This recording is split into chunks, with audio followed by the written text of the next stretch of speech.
Hello everyone, I am Dionne with Short and Sweet Languages, and I teach everyday Spanish to parents and kids.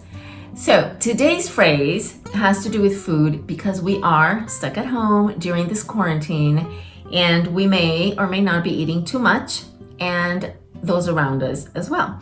So one very useful phrase I thought would be stop eating already. Stop eating. So how do we say that in Spanish? In Spanish, it is pretty easy also. It's 3 words. Deja de comer. Deja de comer. So, 3 words, right? Deja, that's leave it, literally. De, of comer, to eat.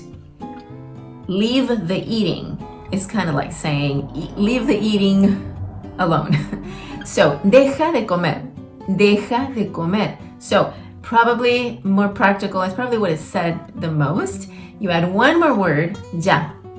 Remember that word, 2-letter word, ya, Y-A, means already, like, what else? Now, ya, now, already.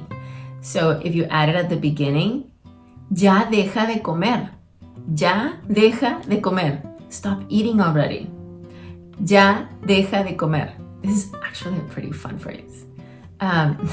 Because I can't help it. Every time we say this phrase, it's with a big smile, like, stop eating already. Ya deja de comer. Okay, let's repeat it 2 more times. Ya deja de comer. 1 more time. Ya deja de comer. Perfect. All right, well, I can guarantee you can practice this phrase at home this week, like this week. So let me know how that goes. Send me a message, take a video, whatever, and let me know how your practice of this phrase goes, okay? All right, well, thank you so much, and stay safe this week, and I'll see you next time. Nos vemos.